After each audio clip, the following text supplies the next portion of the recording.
Assalamualaikum warahmatullahi wabarakatuh. Perkenalkan, nama saya Muhammad Ilham Faiz Effendi dengan NPM 2357051023 kelas C.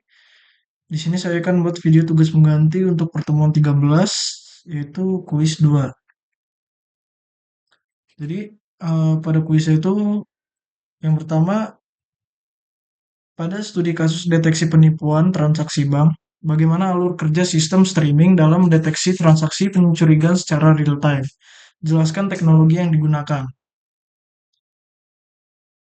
Nah, jadi sistem streaming yang mendeteksi transaksi mencurigakan itu dengan memproses data langsung saat transaksi terjadi. Teknologi yang digunakan biasanya Apache Kafka dan Spark Streaming dan HDFS. Yang kedua, HDFS memiliki kelebihan dalam penyimpanan data skala besar, tetapi kurang cocok untuk file berukuran kecil dan aplikasi real-time cepat. Jelaskan alasan teknis mengapa hal tersebut dapat terjadi. Jadi karena terlalu banyak metadata yang membeni name node, selain itu Hivedesk juga lebih fokus pada batch processing sehingga kurang cepat untuk aplikasi real time. Yang ketiga, apa yang akan terjadi jika Nomad mengalami kegagalan dalam menjaga stabilitas sistem ADFS? Jadi, Namnode mengatur mendata dan lokasi data pada HDFS, sedangkan secondary Namnode membantu membuat backup metode data, metadata.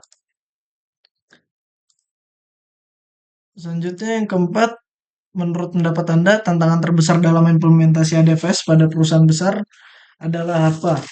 Dan jelaskan beserta solusi yang dapat dilakukan. Jadi tantangan terbesarnya itu pengelolaan sistem yang kompleks dan kebutuhan resource besar. Solusinya yaitu monitoring sistem, backup rutin, dan pengamanan jaringan. Yang kelima, bagaimana proses pembacaan data pada HDFS ketika salah satu data node mengalami kerusakan? Jelaskan tahapan yang dilakukan sistem hingga data tetap dapat diakses. Itu kita akan mencari salinan data di data node lain karena HDFS menggunakan replication sehingga data tetap dapat diakses.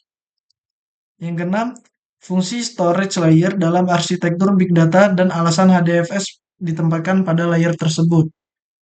Yaitu fungsinya menyimpan data dalam jumlah besar. HDFS itu berada pada layer ini karena mampu menyimpan data secara terdistribusi. Lalu yang ketujuh, hubungan antara konsep distribut sistem pada HDFS dengan meningkatkan performa pengolahan data dalam ekosistem big data. Nah, jadi distributed system pada HDFS itu meningkatkan performa karena data diproses di banyak komputer secara bersamaan. Yang kedelapan, bagaimana proses pembocoran data pada HDFS ketika salah satu Death Node mengalami kerusakan? Jelaskan tahapannya. Nah, jadi saat data node rusak itu, Nemnode mengarahkan pembacaan data ke database lain yang memiliki salinan blok data. Yang kesembilan, bandingkan metode batch processing dan streaming processing pada DFS dari segi cara kerja, kecepatan pemrosesan, serta contoh penerapannya dalam dunia nyata.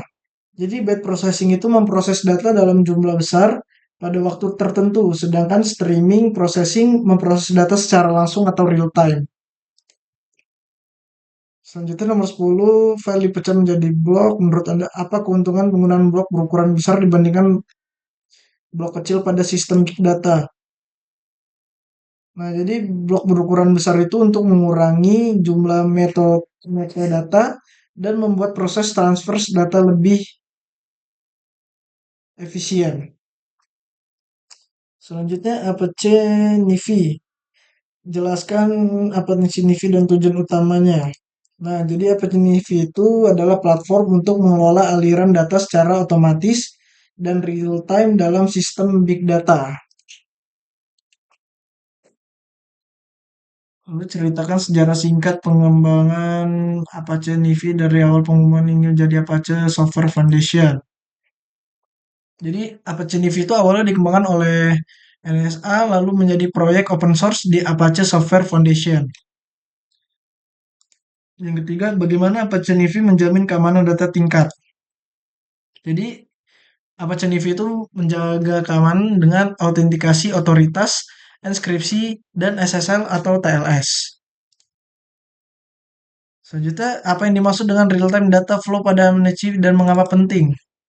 Jadi, real-time data flow itu proses pengiriman dan pengolahan data secara langsung saat data diterima. Yang kelima, apa yang dimaksud dengan data provenance dalam Apache NIFI dan mengapa fitur ini penting dalam pengelolaan data? Jadi, data provenance ini berfungsi melacak asal dan perjalanan data selama proses pengolahan. Jelaskan peran Apache NIFI sebagai jembatan antara sumber data dan sistem analitik. Itu dengan sistem analitik atau penyimpanan. Perannya itu penghubung antar sumber data. Sebutkan dan jelaskan komponen utama Apache NIFI. Yang pertama itu flow file, yang kedua prosesor, connection, dan controller service. Yang kedelapan, jelaskan posisi Apache NIFI dalam arsitektur big data. Apache NIFI itu berada pada lapisan data ingestion atau pengelolaan aliran data. Fungsi dari backpasser itu dan visual flow. Backpasser mengontrol aliran data agar sistem tidak overload, sedangkan visual flow design mempermudah pembuatan alur data secara visual. Kelebihan dan kekurangan Apache NIFI. Kelebihannya mudah digunakan dan mendukung secara real time data flow, sedangkan kekurangannya itu membutuhkan resource cukup besar. Oke, sekian dari saya. Terima kasih. Wassalamualaikum warahmatullahi wabarakatuh.